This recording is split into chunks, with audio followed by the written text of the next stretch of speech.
खाड़ियों से इसका उद्गम है। नेक्स्ट है पश्चिम बंगाल में एक वर्ष में चावल की कितनी फसलें उगाई जाती हैं, बताएंगे। आप कहेंगे सर ओस। कौन सी?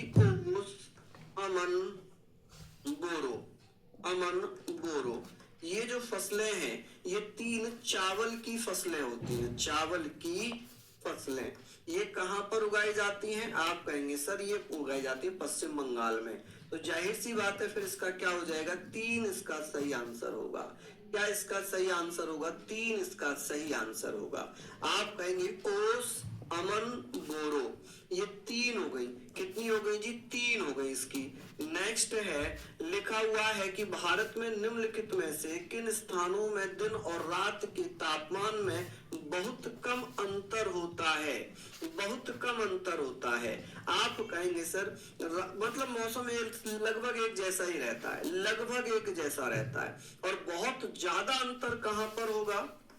बहुत ज्यादा अंतर। आप कहेंगे बहुत ज्यादा अंतर कहां पर होता है?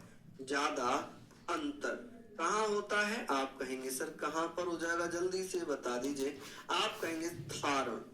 थार रेगिस्तान में। थार रेगिस्तान।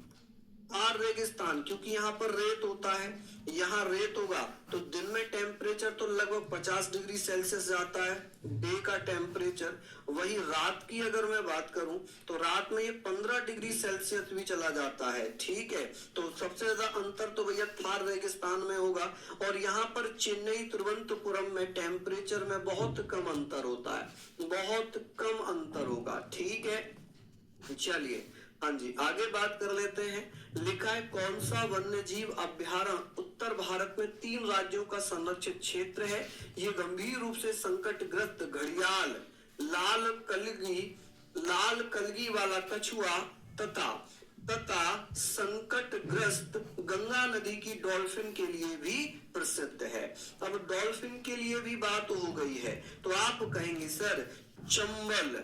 घड़ियाल के लिए, डॉल्फिन के लिए चंबल फेमस है। तो आप कहेंगे सर चंबल, तो इसका मतलब चंबल राजस्थान, मध्य प्रदेश और उत्तर प्रदेश।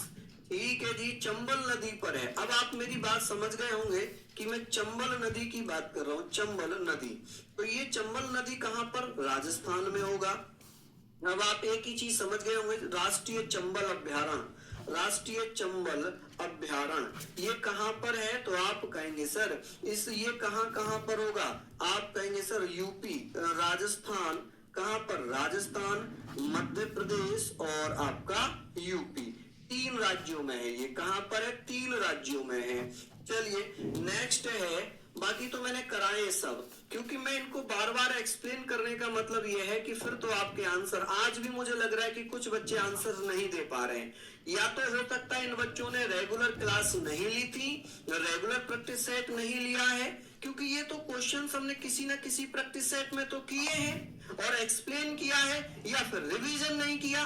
2 ही कारण है इसके, 2 ही कारण हो सकते हैं आंसर ना आने के। अरे ये तो राइमिंग बन गई। 2 ही कारण है आंसर ना आने के। चलिए बताइए। तो आप कहेंगे सर लिखा है कारक लागत को नाम से भी जाना जाता है। बाजार लागत, पूर्व कारखाना लागत, निवेश लागत या निर्गत लागत। कारक लागत की बात हो रही है। आप मुझे बताइए जल्दी से क्या सही आंसर होगा? अच्छा, कारक लागत का मतलब है आपने जो इन्वेस्ट किया है, जो आपने इन्वेस्ट किया है। ठीक है जी, कितना इन्वेस्ट किया है, कितना निवेश किया है, तो वो सारी चीजें निवेश लागत मतलब इनपुट कॉस्ट हो जाएगी, इनपुट कॉस्ट। नेक्स्ट लिखा हुआ बचत खाते का उद्देश्य क्या है? आपका बचत खाता है, मेरी जो भी सेविंग हो रही है मैं अपनी सेविंग में जमा कर रहा हूं, तो मैं इसलिए तो जमा करता हूं जितना रुपया मैं जमा कर रहा हूं उस पर बैंक मुझे रुपए देती रहे, ब्याज देती रहे। तो जमा पर ब्याज अर्जित करना। क्या करना? जमा पर ब्याज अर्जित करना। आप कहेंगे सर ये भी नहीं होगा, ये नहीं होगा, ये नहीं होगा। जमा पर ब्याज अर्जित करना। क्या करना? जमा पर ब्याज अर्जित करना। नेक्स्ट है निम्नलिखित में से किसने एक सिद्धांत की खोज की जो बताता है कि किसी वस्तु पर उत्प्लावन बल वस्तु द्वारा विस्थापित द्रव के भार के बराबर होता है? जब हम पढ़ते थे ना तो आर्किमिडीज का एक लॉ आता था। आर्किमिडीज का एक सिद्धांत था कि जब कोई लड़का किसी लड़की से प्रेम करता है तो उसके पढ़ाई में कुछ आंशिक कमियां आ जाती हैं और ये कमियां एक दूसरे को प्यार किए गए प्यार के बराबर होते हैं। वैसे ही जब कोई वस्तु किसी द्रव में डुबोई जाती है तो वस्तु के बाहर में कुछ आंशिक कमियां आ जाती हैं। ये कमियां वस्तु पर द्रव द्वारा लगाए गए बल के बराबर होती हैं। चलिए, तो यहाँ पर हमने सारी चीजें कर ली। अब इसका सही आंसर क्या होगा? आप कहेंगे सर इसका सही आंसर क्या होगा? Archimedes, Galileo